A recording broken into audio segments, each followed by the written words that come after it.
Welcome to the Dynasty 365 show. I am Stacy Perez. Tonight we have got Tyler Heil and Chris Burns in the house with us. Guys, we are jumping into our hot tub time machine, going back to revisit the 2021 NFL draft. Come on, Barbie, let's go party.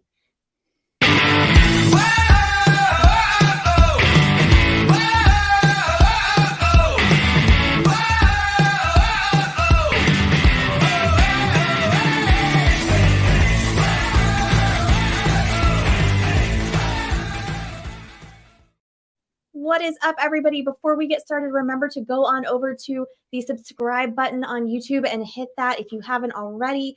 That is going to get you all the information. Make sure you know when we're on, when you can come hang out in the chat with us, get some more amazing Dynasty content. Guys, make sure you're also following us everywhere on fantasyandframes.com, on our website, on our social media for more amazing fantasy football advice.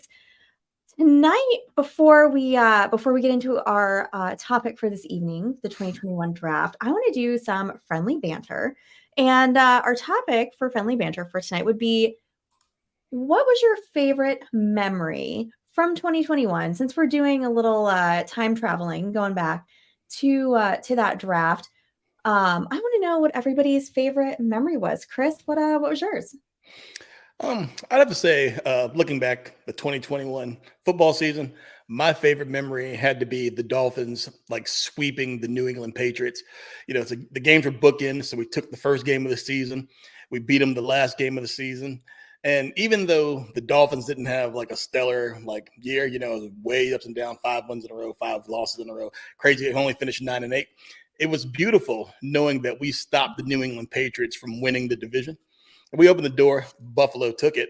You know, they're still a rival also, but it was just great, you know, not letting New England win that division. So looking back on it, that was the highlight of, my football in 2021. Going to show how good the Dolphins were back then. But. Nice. Well, I want to say hey to everybody over in the chat. We've got Tootsie Pop 6. That's Rachel. What is up? And then we've got Nate. He can't wait to see all of our beautiful faces in 9 days at the expo. That is going to be a really good time. Fantasy Football Garage. What is up? Guys, make sure if you have any questions for us tonight, go on over into that chat and throw them in there. We will absolutely get to them. Tyler, what was your favorite memory from 2021? Well, first, let me say, Nate, I'm very excited to see Carrie in 9 days. That said, I would say one of my favorite memories from 2021 was actually the first year I went to the Fantasy Football Expo in Canton. And I just went cold. I went with one of my buddies just to hang out. And we're hanging out at the welcome party. And I start just, having a fun conversation, talking smack, just the friendly arguing.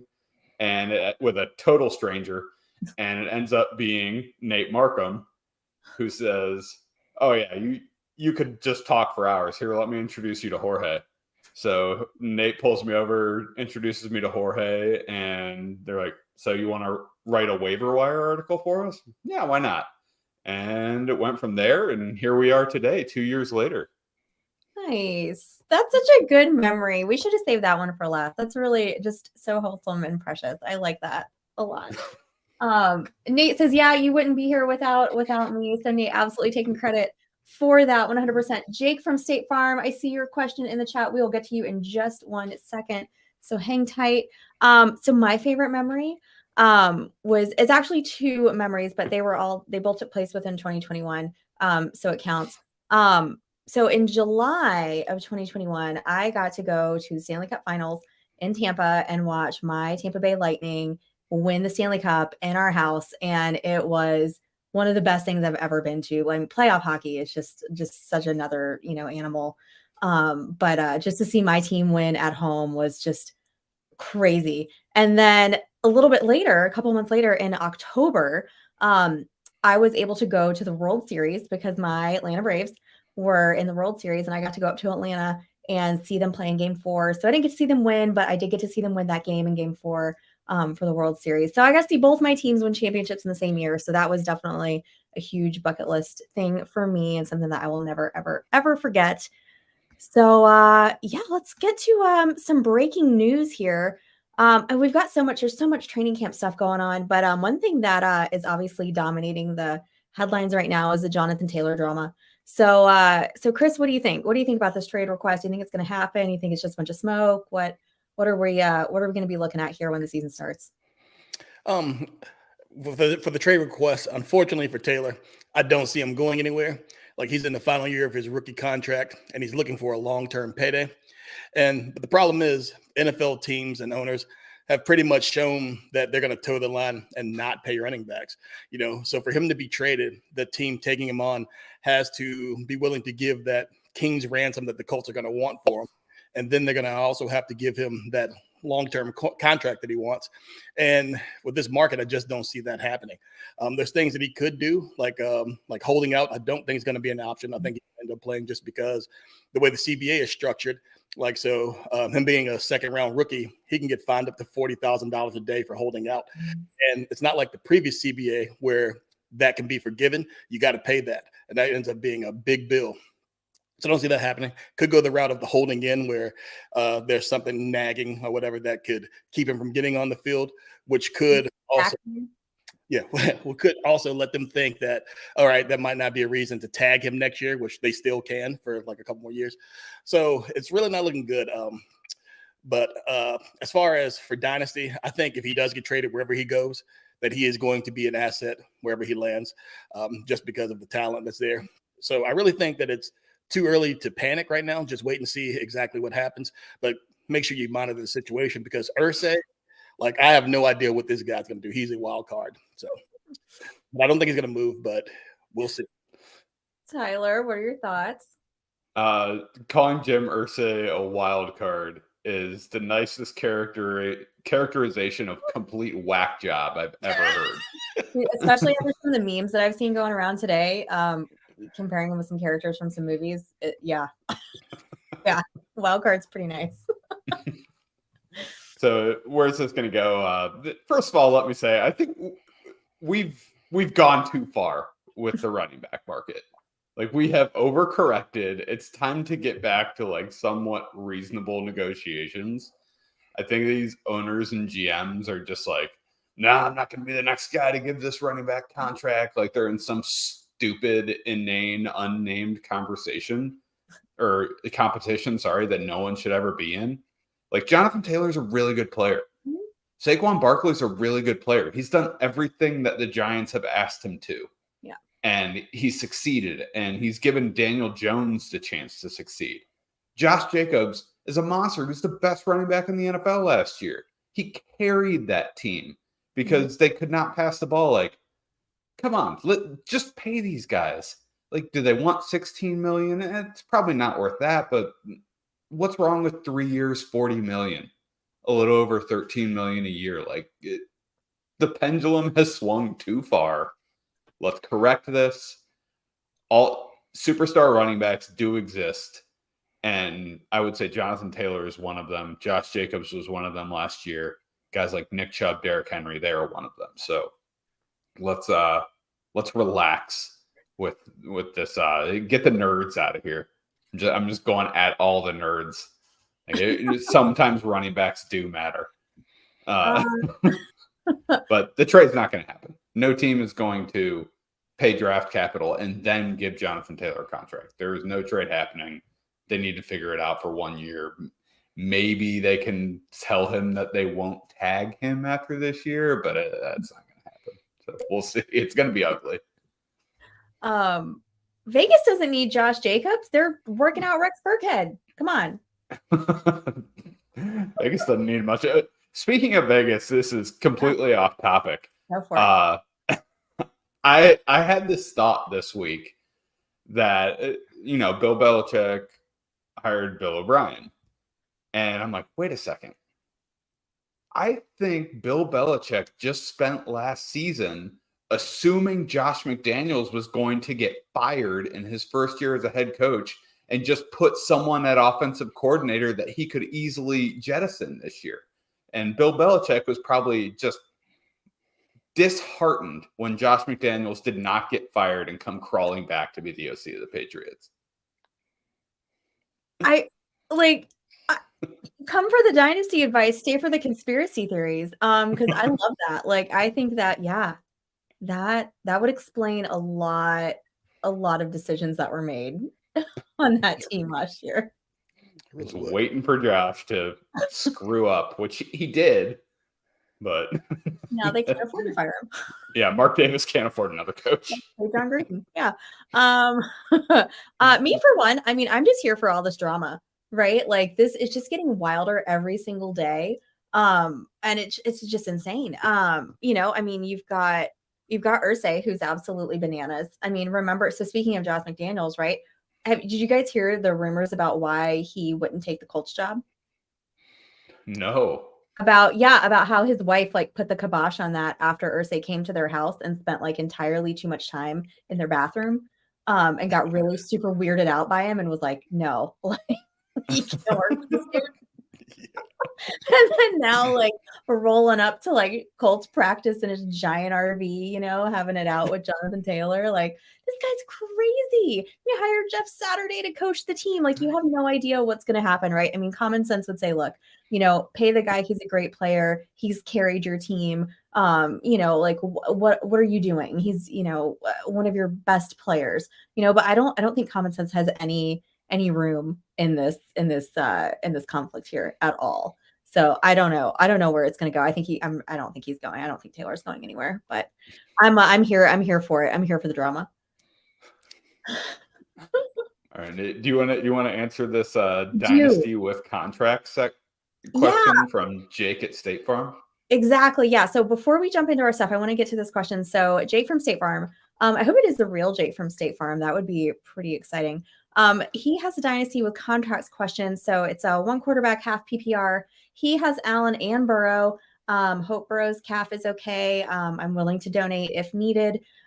Josh Allen and Tyreek Hill for Chase and Deontay Johnson. So he wants to know, am I giving up too much for Chase? Chase is under contract for 4 more years. Allen and Hill are at 2 years. So Chris, Tyler, do you guys want to tackle this? What do you guys think about this? Do you think he's giving up too much? I'll go ahead and tackle it first because what he said about the contracts is incorrect. Oh. Jamar Chase is only under contract for 3 more years. Okay. Josh Allen is under contract for 6 more years. And Tyreek Hill is under contract for 4 more years. Wait, but is he talking about NFL contracts or the league contracts? That's what I was going to ask. Jake from State Farm, are you out there? Can you answer that question for us? Yeah, we need some. I was assuming that they had like a salary cap rule and the cap hits from each player's actual contract went into it, but there he is. There we go. Our league is contracts. Okay. So that's these are the actual contracts in their league, not their real contracts. Okay. All right. Well, crap. Let me rethink this thing. Well, I mean, Chris, what do you think? What do you think about this trade? So one of the things, like, you play to have fun, like go get your guys if you really want Chase. But looking at it, it is a 1 QB league. So that means that the QB value is not going to be as high as it is in a super flex. And you already have a stud in Joe Burrow. It really depends on if you want to keep Burrow or Allen. So if you are giving, you're giving up the quarterback, but you still have one to replace him. Tyreek Hill, he is aging. He's getting close to that age apex. He already said that he only wants to play for a couple more years anyway. And then, like I've mentioned before, like with Miami and their money issues coming due very soon, not sure what that team is going to look like. You get Chase, you pair him with Burrow, and you get Deontay, who is fairly solid, for a flex play, wide receiver 2, like issue like that. You get both of those, even though you are giving up one of the best quarterbacks. I really think if it's something that you need to do, if you're winning now, you're trying to push your chips to the middle, like you're going for it. I'm for it. Like, I have nothing against it. I personally would rather have Allen over Burrow, but I absolutely see no problem with this trade. All right. Well, thank you, Jake, for jumping in there and throwing us some questions.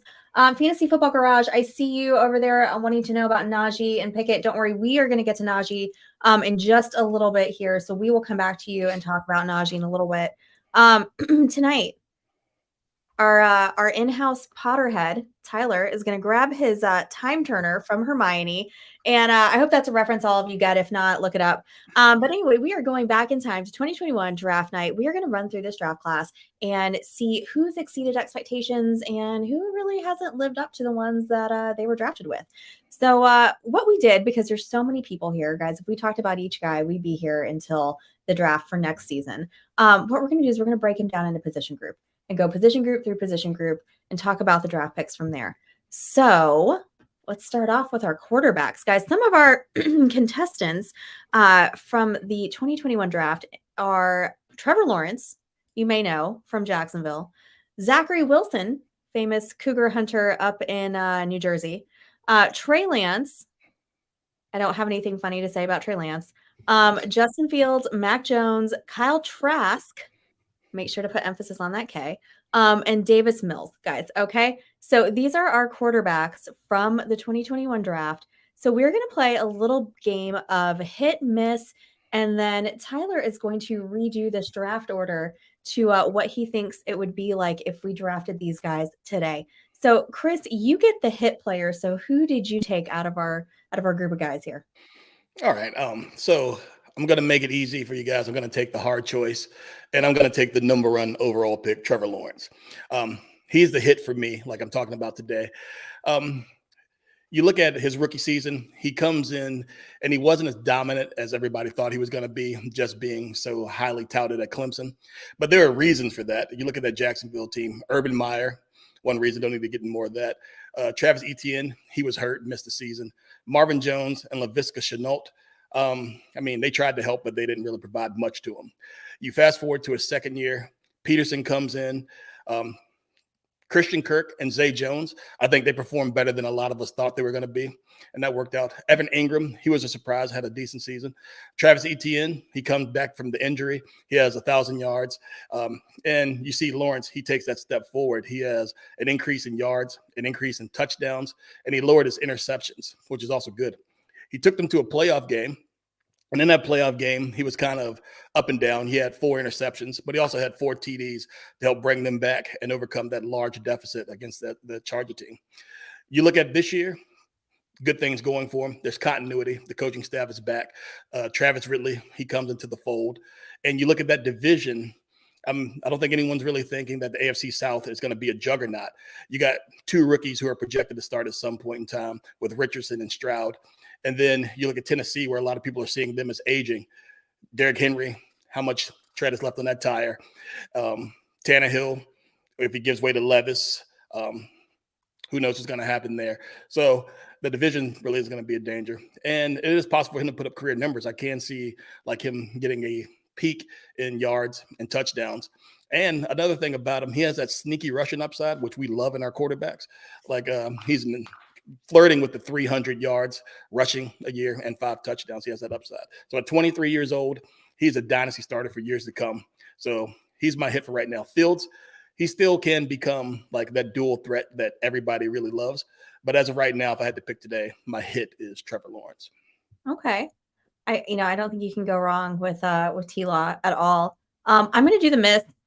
And honestly, I probably could have taken the number 2 overall pick, Zach Wilson, or Trey Lance as the number 3 overall, but I stuck with Trey Lance. And I almost actually kind of feel bad for calling him a miss just because he's had so many, issues crop up, since he was drafted. He's only played like really 3.5 games since 2021. And he started his 2 games, his rookie season, injured in the second game of 2022. It's hard to blame him for injuries. And then, unfortunately, he's got the misfortune of being stuck back there. And then Brock Purdy comes along and takes over his job and becomes, just a national sensation, Brock Purdy, right? Now Purdy's going to be the starter. So it's just been one thing after another for Trey Lance. The stats that he had in those games that he did play, which again was not that many, was, he had a 54.9% completion percentage and an average of 7.9 yards per attempt, had 5 touchdowns, 5 passing, 1 rushing, and he had 3 interceptions. But again, just in that very tiny handful of games, the Niners have spent a ton of money on him. He's got a $34 million fully guaranteed contract. And a huge chunk of that's a $22 million signing bonus. if his 5th-year option is picked up, then he's not a free agent until 2026. I don't think that he lasts that long with the Niners. I think he probably gets traded at some point to get something back. And that's, of course, assuming that Purdy plays the entire season this year and doesn't get hurt and that there's no issues there. But honestly, I kind of think that it might not be fair really to evaluate him until either he goes to a new team or actually gets a chance to start in San Francisco. But for right now, I think he's a miss for me. I looked up our Fantasy and Frames Consensus Dynasty rankings, which you guys can find over on our website. And Trey Lance is the 26th quarterback overall. Tyler, you were the lowest on him at 31 overall. Did you know that you were the lowest out of the group of guys, you and Jorge and I think Drew, that did the Dynasty rankings? Did you know that? I did not. Yeah, well, you were. So 30-31 overall was your pick for Lance. So I kind of think it might be worth looking at again, in a couple of years if he's with a different team. But Tyler, since you were pretty low on him, I did want to ask you, if he's traded, would you move him up in your rankings at all? I mean, I guess I would move him up in my rankings if he went to a team where he would actually play. That's fair. That's an important part of fantasy football, is playing, being on the field, and scoring points. And I think Kyle Shanahan, we kind of mentioned Kyle Shanahan's dating prospects and how hard that man would be to date. I don't think he is easily going to just forgive Trey Lance of getting injured. No. Like, you know what I did? I did all this. I put all this on the table for you, and you couldn't even stay in the game. And then Brock Purdy did exactly what I wanted him to, because we all know he wanted Mac Jones. Right. He wanted Mac Jones from the start. He got talked into Trey Lance. He's going to be all shitty about it, and he's just going to play Brock Purdy and make Sam Darnold the backup. So I guess, yes, I would move him up if he got traded, because he would probably play in a new place. I hear he holds grudges, Shanahan. So I think you're probably dead on about that. So before we get to redrafting this group of quarterbacks here, Crispy, what's up? Threw in a dynasty offer question for us that I want to get to. So he has got dynasty offers, considering it with a tier up at wide receiver. His running back room is non-existent. He is moving Hollywood Brown, T. Higgins, Patty Fries, who we are actually going to talk about a little bit later tonight, for CeeDee Lamb, Tank Bigsby, and a 2024 second round pick. So, Chris, you're asking us if this would be a good deal for you, it sounds like. So, Tyler, what do you think about this? You look like you're very deep in thought here. I think I would take the T. Higgins side of that deal. Yeah. I like it. I understand the tier up from Higgins to CD. I get it. But Higgins is pretty freaking good. I mean, I think the Bengals are going to find a way to pay him. Marquise Brown is just perpetually disrespected. All he's done is produce for years. And Pat Freiermuth, his efficiency stats last year were fantastic. So I'm excited about Pat Freiermuth coming into this year, especially with, hopefully Kenny Pickett taking a step forward. But even if he doesn't, Freiermuth's there over the middle of the field. He's going to be open. But CD is an upgrade over T. Higgins. Tank Bigsby, I do like. I don't know how startable he will be. And I guess 24-second is a 24-second. Like, let's not overvalue it right now. Yeah. All right, Chris. So again, guys, if you have any questions for us, please throw them over on into the chat. We will make sure to get to all of those tonight. So Tyler, if you had to re-rank these quarterbacks as like you're drafting them now today, how would you do it?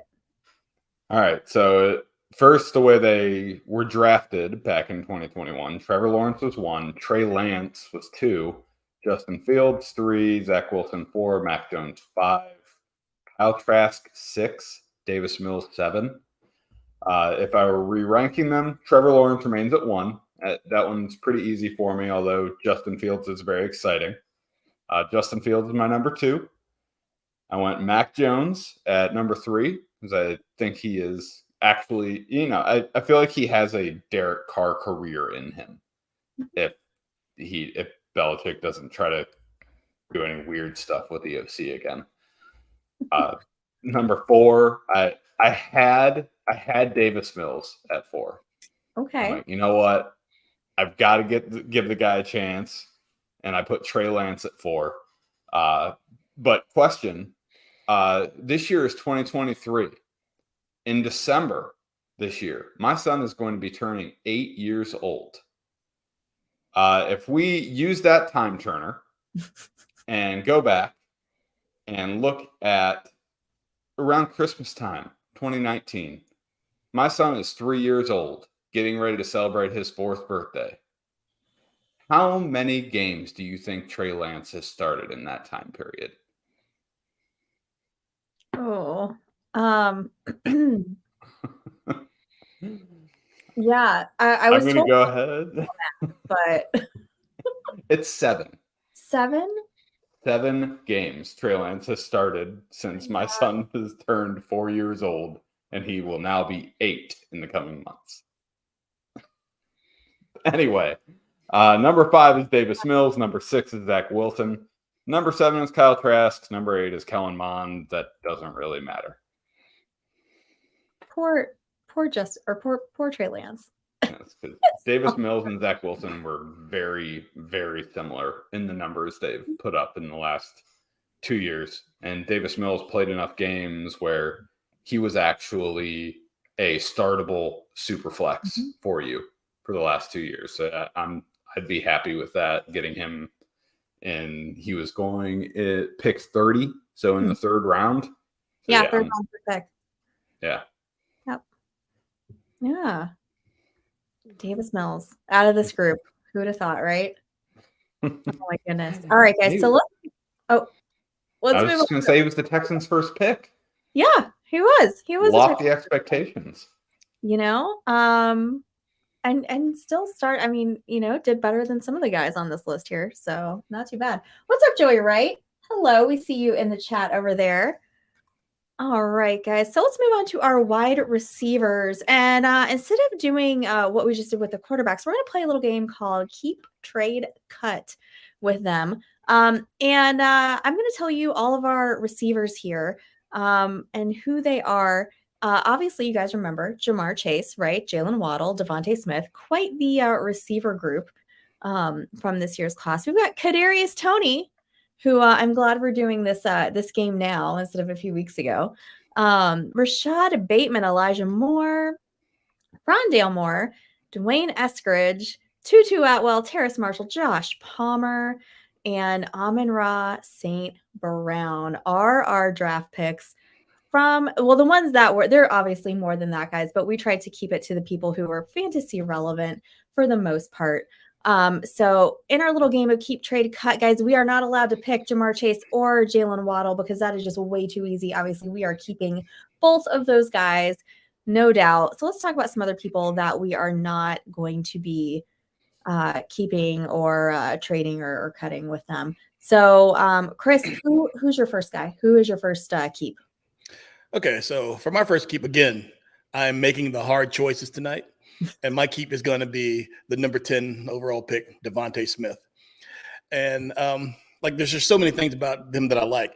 I think he is the 1A.5, not the 1B to A.J. Brown's 1A in Philly. I think he's really that good. He had a solid rookie season that so many people slept on just because Chase and Waddle, they exploded onto the scene that he was kind of forgotten. And his sophomore year, he comes back. He follows that up with 95 catches, 1,200 yards, 7 touchdowns, even with A.J. Brown on the other side, like when he joined that team. He's only 23 years old, and he's proven that even though he has that slight frame, that the Slim Reaper, can hold up to the NFL rigors. And if he holds to that old age adage that wide receivers break out in year 3, then we can expect really big things for him. For Dynasty, like I said, he's 23, well below that age apex. He plays in a high-powered offense, and he was fairly consistent weekly. He's going to give you double-digit scoring. He only missed that a handful of times. So look for him to have a floor of being a mid-wide receiver too. And his range of outcomes includes being like a wide receiver 1. So he is definitely a keep for me. Nice. Crispy with all the jokes in the chat over there, more like Kadarius baloney. Am I right, guys? Tendons are made out of string cheese. Chris, I don't think you're wrong on that. There is definitely some truth there for poor Kadarius Toney can't stay healthy. Tyler, who are you keeping? So I went ahead and I just included Jamar Chase, Jalen Waddle, Devontae Smith, and Amon-Ra St. Brown in the not allowed to use group. Oh, so I'm using one of those. I have the same trade, Kadarius Toney. It makes too much sense. People want to see him succeed so badly, and I don't know if he is cut out for it. I mean, the Giants shipped him off for 12-pack of string cheese. Chris has string cheese on my brain. You'll have some after we're done here. And my cut is Terrace Marshall. I'm kind of just at the point of like, I don't think he's going to do much of anything. If he was, the Panthers wouldn't have saw fit to go sign 31-year-old Adam Thielen, go sign DJ Chark, go draft Jonathan Mingo, go sign Hayden Hurst. Like, look, we got to follow the actions here. The Panthers don't believe in Terrace Marshall. If they did, they might not have signed one of those guys. Instead, they just got all new weapons so he doesn't have to see the field. So I'm cutting Terrace Marshall, and I'm keeping my guy who I still believe in, Rashad Bateman. Okay. I believe in Lamar Jackson as a passer. I believe in Todd Monken as an offensive coordinator. And I think Rashad Bateman is still going to be very good for them. I loved him in Minnesota. His college tape was awesome. And Lamar was significantly better last year when Rashad Bateman was on the field. But that's the question there. He needs to stay on the field. He needs to stay healthy. But I'm keeping my stock of Rashad Bateman in hope that it rises in value. There you go. All right. So I'm going to start with my cut first. Josh Palmer. I'm sorry, Josh, but you got to go. You're 4th on the depth chart behind Allen Williams and now Quentin Johnston.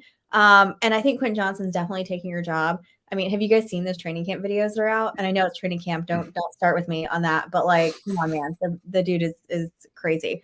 And you're gonna say to me, right? But like, wasn't Palmer 2nd in the team on targets and receptions and 3rd overall in yards? And the answer to that is yeah, he was. But here's the thing. Keenan Allen was out for 9 weeks with the worst hamstring injury known to like NFL history. Okay. Williams missed some games too. So everybody's back. Everybody's healthy this year. There's competition in that receiver room with Johnson. So I'm saying Godspeed, little buddy, Josh Palmer. It's been a fun ride, but unfortunately there is no room for you on my dynasty team right now. You're going to be the 6th best option or 6th option in that offense. You're 107 in our fantasy and frames dynasty rankings. It is not a good sign when I have to use the find button to find the player. Okay. So like way down there, 107 in the 107th wide receiver. So you gotta go. You gotta go. My trade is gonna be sorry, Tyler. It's gonna be Elijah Moore. So I'm saying you got to trade Elijah Moore. And I got to tell you guys, when I was looking at his stats earlier today, I was looking at them and I thought, God, these numbers, they're so low. Like this can't be right. And I actually went to like a few different places to look just to make sure that I was actually looking at the correct information. And it was right. They are so incredibly low. So I think, you could probably take advantage of, just that kind of draft capital that he had from the draft. He was a 2nd round, super talented receiver coming out. He's young, he's only 23. And, Donovan Peoples-Jones is not going to be there forever, right? He's a free agent after this year. So I think you could probably bank on those things to help move him off your team. Because that is kind of what I would be doing right now for him. And then my keep is one of my favorite players for the season from last season. That would be the sun god himself, Mr. Amon-Ra St. Brown. he went in the 4th round and was the 7th pick in the 2021 draft, guys. So, I mean, I just can't help but think that the Lions have to be just thinking like, how lucky are we to get this amazing receiver in the 4th round? And just a little fun fact. I was telling the guys earlier today when I was looking up some footage for Amon-Ra St. Brown, I found a video of my also favorite Jamal Williams talking about Amon-Ra St. Brown, breaking down some of his video. And I mean, it was like Christmas Day over here. Okay. That is just some of the most fun that I got to watch. Probably one of the better parts of my day today. But basically, right, you want to keep Amon-Ra St. Brown. Why do you want to keep him? Because he's amazing. 1. 2, Jameson Williams not helping his cause at all, throwing punches in camp over here. Okay, what is going on? You're getting suspended. You're throwing punches. Dude, like, come on. So there's really nobody in line to kind of supplant him from that number 1 receiver spot. And Detroit's Ken doll, Jared Goff, right? Because they are absolutely twins. Those 2 men were separated at birth. I don't you cannot convince me otherwise. He loves him. Jared Goff loves Amon-Ra St. Brown. They have amazing chemistry. Last season, just a few stats for you guys. Out of the 2021 receiver class, Amon-Ra St. Brown was 3rd overall in targets and receptions behind Jamar Chase, Devontae Smith. He had the highest reception percentage, period, at 76.3, and he was 4th overall in yards and touchdowns. Right? You're keeping this guy. You're keeping him on your team. You're not doing anything with him, and you're just like counting your lucky stars because you were able to get him, just like the Lions are in the 4th round. So those are my guys. So Chris, who are your cut in your trade? Okay. I'll go first with my trade, and it's the same as Tyler's, like Kadarius Toney. Like if you can move him, I'm not sure how much you can really get for him right now, just what's going on, but if you can move him, I'm definitely doing it. You know, because you have those people out there that really savor that Kansas City offense. They want a piece of it. And me, just being the philanthropist that I am, I want to help him out. So I will definitely move Toney to help him. You know, he is a freakish athlete, but at some point, availability is definitely needed to produce in fantasy football. He's only played in just over half his games. And of those games that he played in, like, you know, only about 5 of them you really could use him. So he's not reliable. You're not trusting that you can plug him and play him every week. And it's not a glowing recommendation to be traded like on your rookie contract when you were a 1st round pick, the 20th overall. Like, so that's not really looking well for him. Can he thrive in Kansas City? He absolutely can. He can like just take that wide receiver room by storm and be what a lot of people think he can be. Will he? I really don't know. Like history dictates to me that it's unlikely just because of what he's done so far. He can't stay on the field. Like he's already banged up. So ideally, I like to package him with like another similar outlook player, you know, where people they're buying the juice.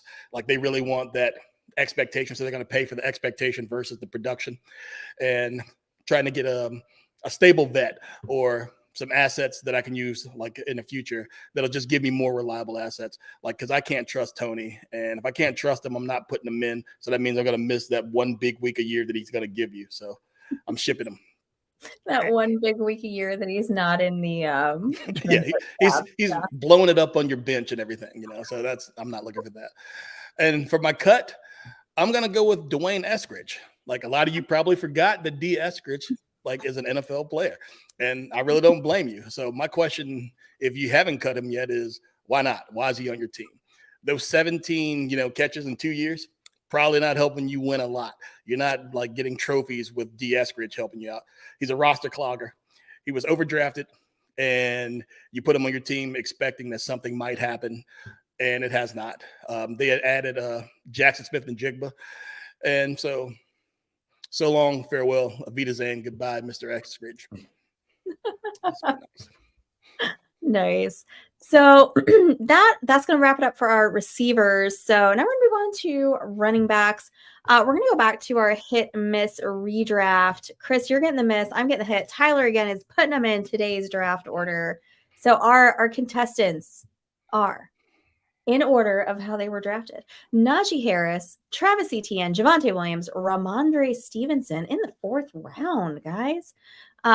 Eli Mitchell, those are our guys that are, again, not everybody who's drafted, but just our more fantasy relevant players to talk about. So let's see, guys. My hit for this group had to be Ramondre Stevenson, right? I mean, taken in the 4th round, 15th pick in that round. And he's the starter for the Patriots, right? I think that worked out pretty well for them. They've taken him without having to spend a ton of draft capital on him. Comes virtually out of nowhere last season, had massive production. The result has been, right, the season that he shot his way all the way up the draft board. He's getting drafted in rounds like 2, early 3 if you're doing redraft and best ball right now. Guys, currently running back at number 15 overall in our fantasy and frames rankings.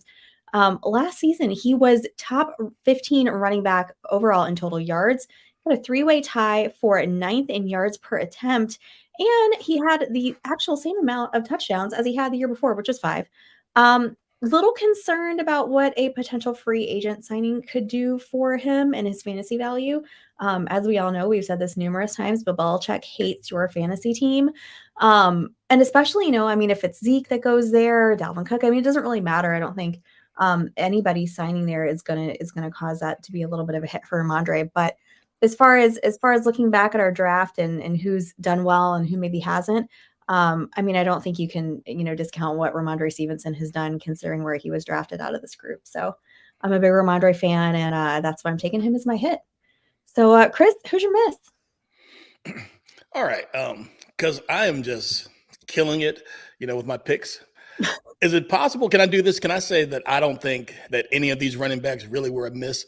Like, if you look at where they were drafted and the expectation for them where they came out, I really don't think any of them missed. Like, so injuries, they were the culprit for like Travis Etienne and Javonte Williams. But when they've played, they've produced on the field, and they still look like they're going to be solid for the next couple of years, for dynasty contribution. Everybody thinks that you hear the reports that Javonte is ahead of schedule, so they're expecting him to come back on the field and get back to business like what he was doing. If you expected Najee Harris to come in and just be like a leveled up version of Christian McCaffrey, then you may be a little disappointed that he wasn't exactly that. But the sheer volume that he was getting in Pittsburgh, even though the production isn't as high as you might want it to be, the volume alone was putting him up there where he, might be a little disappointing, but I really wouldn't say it's a miss. He is still like putting up fantasy points. So just looking at the whole group, I really think that they did well. Elijah Mitchell, like when he got a chance to play, he came in and he outperformed his expectation as well. And like you said, with Ramondre, Stacy, that he's outperformed also. So you're looking at these guys, like I like them all. And I really can't say that I think any of them were a miss. So I think the NFL kind of got it right. That's a great answer. And I got to tell you, I gave you the miss on this one because I didn't want to do it because it looked too hard with all these players here. So I think that's a perfect answer. I think that we are allowed to like everybody out of this group. So Tyler, if you had to redraft everyone today, what would it look like out of this running back group? Are we allowed to dislike Trey Sermon? Did we forget about him? We did forget about him. That's why he's not on the list. I think everybody forgot about him.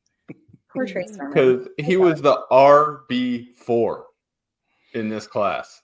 He was being picked at the front of the second round with 15 and a half was his ADP. A lot of leagues I saw him go in the first round. So I'm going to call a timeout there and say, as condescendingly as possible, what have we learned?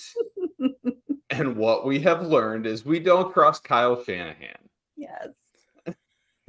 We don't. That's one of my rules is not to trust Kyle Shanahan at all. This is player number 2. That was a giant miss for the San Francisco 49ers in this draft because Kyle Shanahan just is good at just making other players really good. So just don't trust him. So the original rank of these guys, number 1, Najee Harris. Number 2, Travis Etienne. Number 3, Javonte Williams. 4, Trey Sermon. 5, Michael Carter. 6, Kenneth Gainwell. 7, Chuba Hubbard. 8, Ramondre Stevenson. 9, Elijah Mitchell. 10, Khalil Herbert. 11 is Javian Hawkins, and that is when we kind of get into the level of we don't really need to talk about them guys. It starts with Javian Hawkins. Who? Exactly. So my re-rank, it might be a little controversial, and this is kind of going back to Fantasy Garage's question with Najee Harris, but number 1 in this class for me right now, Travis Etienne. Number 2, Ramondre Stevenson. Number 3, Javonte Williams. Number 4, Najee Harris. Number 5, Khalil Herbert. 6, Elijah Mitchell. 7, Michael Carter. 8, Kenneth Gainwell. 9, Chuba Hubbard. And beyond that, these guys aren't really worth talking about. So I think the easiest one that jumps out is Najee at 4. Mhm. I stand by that. Travis Etienne is on a very good offense. I think the split with him and Tank Bigsby is going to be more than people think, but I still like him. He's still a good runner. Number 2 is Ramondre Stevenson. Honest to God, that's just the Patriots Bill Belichick bump. Should he be 1 based off like workload and opportunity? Yeah, probably. But no, I refuse to. Also, he's already 25. He's old. He older than Stetson Bennett, though, is the question. Oh man. Somebody in the chat look that up. Look up their birthdays. We need a drop for that. Is he older than Stetson Bennett? It's going to be our game for the rest of the season. Javonte Williams, I really like him as a player, and I think he can be a juiced up Mark Ingram from back in the Saints days when Sean Payton was around. I really like him if he's healthy this year to just have an awesome like prime Mark Ingram New Orleans season. Najee Harris at 4. We're looking at Jaylen Warren, who's trying to get some work.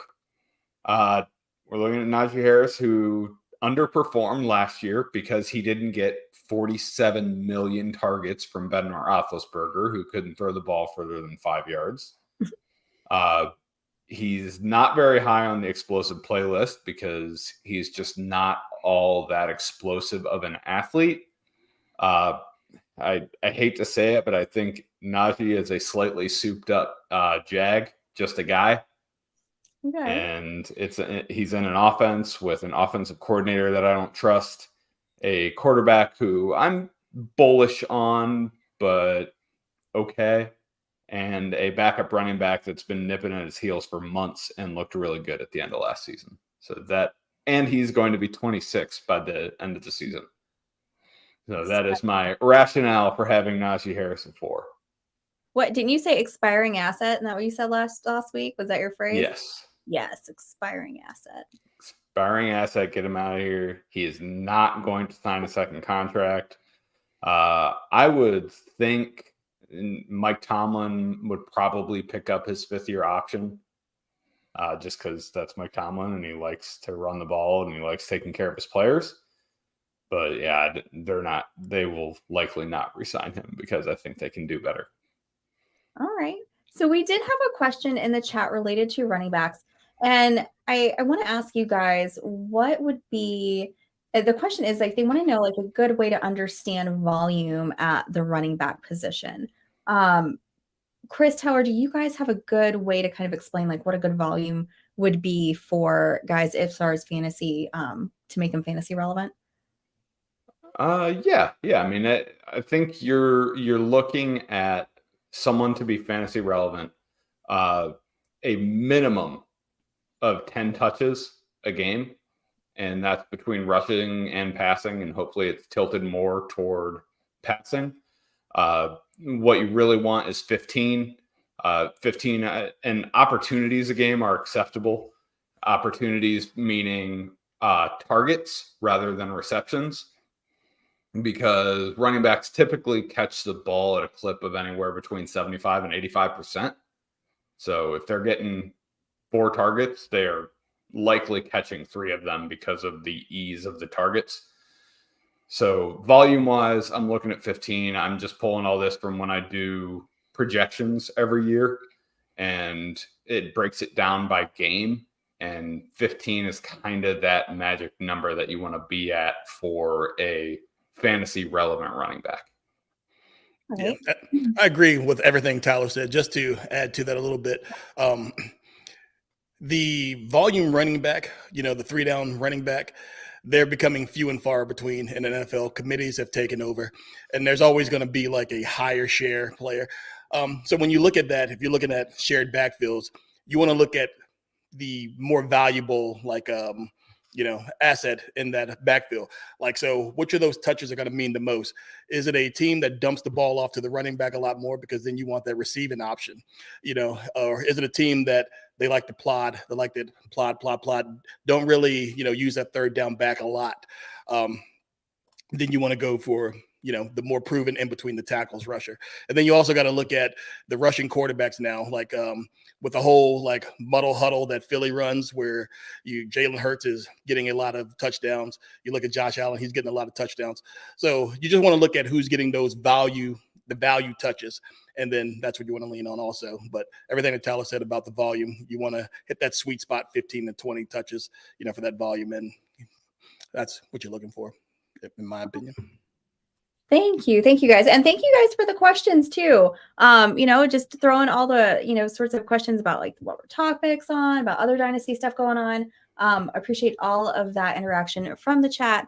Guys, last but not least, our tight end group. There are two guys in particular that I would like us to talk about.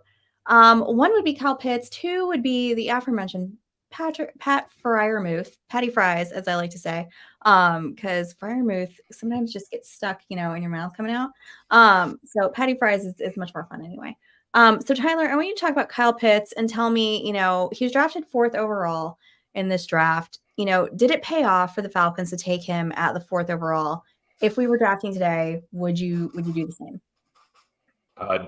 Did it pay off for the Falcons? Short answer, no, not yet. He didn't perform last season. Flat out did not perform. Was he put in the best position to perform? Likely not, because Arthur Smith is interested in winning games, not fantasy matchups. However, do not get off the bandwagon yet.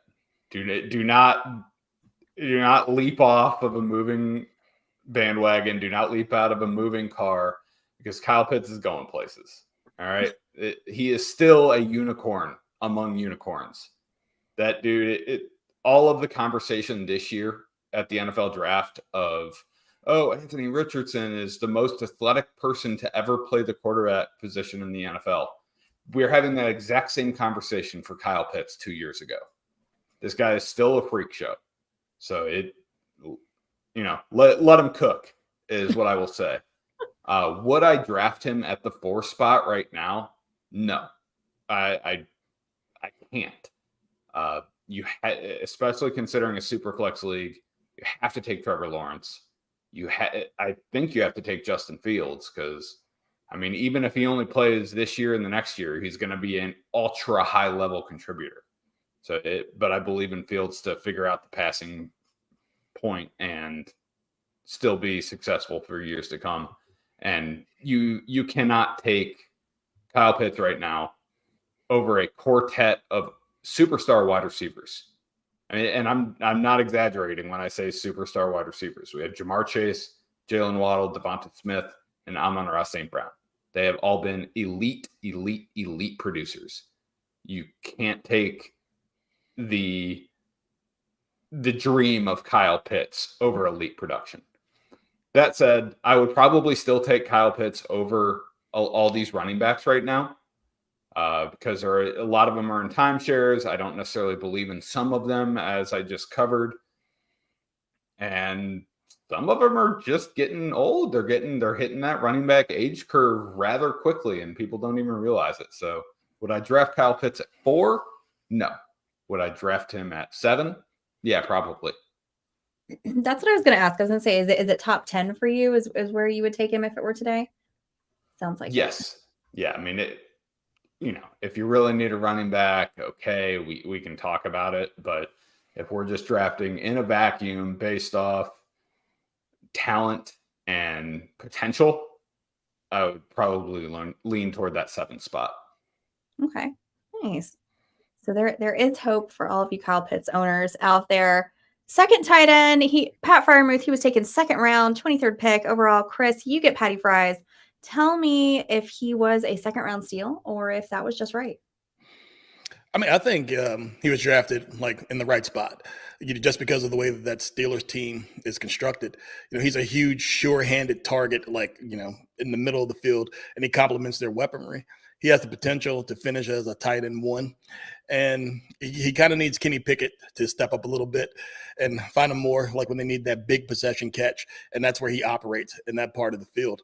I think the offense that we saw last year is going to be kind of similar, going into this year, unless that offensive coordinator is changed in Pittsburgh. Like Canada, a lot of people don't feel the greatest about him, and you can just look at how that offense is run, and I kind of understand that. But I think Patty Fries, as you call him, I think he lives in that 60 to 70 catch range, and I think that he's going to add to that touchdown total. He only had 2 last year. I think he's going to increase that a little bit. What I like most about him is that I feel good plugging him in as a tight end 1 on my rosters. And he's so much cheaper than those high-end tight ends, and especially in tight end premiums. Like, you're going to get him at a much better price, and you're going to get the Kelsey or Andrews or Hawkinson or even Goddard, so you plug him in there. And with the variance of tight end, it's like a roller coaster ride. I think that he's going to be safe for you. You're going to feel good about him most weeks. You put him in, you sleep like a baby. You don't have to worry about so much. And for that reason, I think that he's right where he needed to be. Nice. So, I have a question for you. And speaking of being sure-handed, does the addition of one Darnell Washington have any effect on Pat Freiermuth? You know what? I'm gonna tell you, Darnell Washington, he's massive. This guy, he's 6'7", 265 pounds. 11-inch hands. 11-inch hands. Most importantly. Yeah. I mean, he's a powerhouse. He repping 225 21 times at the combine. Massive, ultra talented. But to answer your question, no, I don't think he's going to challenge Freiermuth too much, just because he is much better in line, much better blocking. I think that he's going to get on the field a lot. I think they'll do a lot of 12 personnel, which is the 1 running back, 2 tight ends, and 2 wide receivers, because he's really good at blocking. At some point, I can see them actually asking him to go inside to see if he could be a lineman.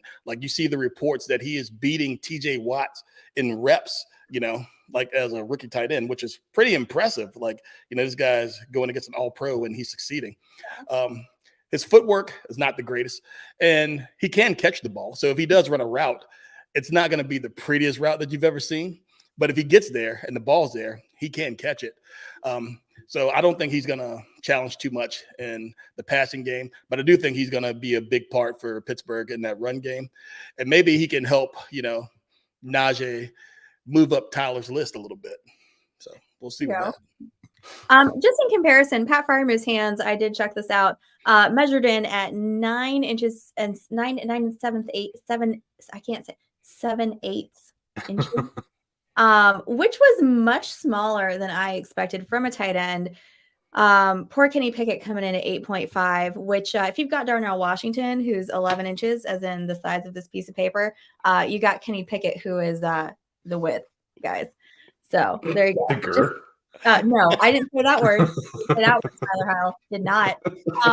So getting this back on a nice little track here. Before we go, Taylor, you were actually at the 2021 draft, weren't you?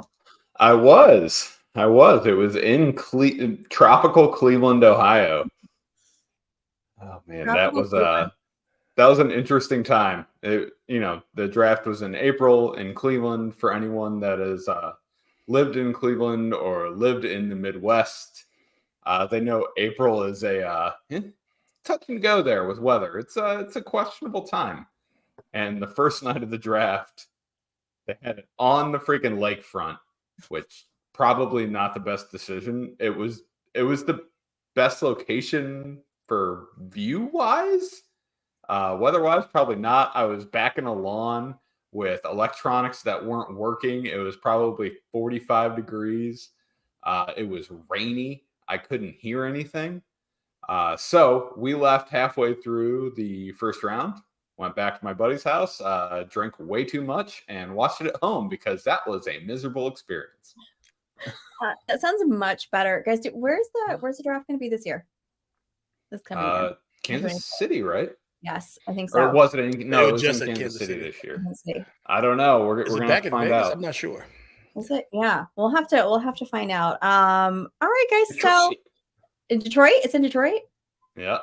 Oh, okay. Well, in Detroit in April also, it sounds like it could be Midwestern some City, baby. real fun Can't weather. wait to not go. Can't wait to watch it from home.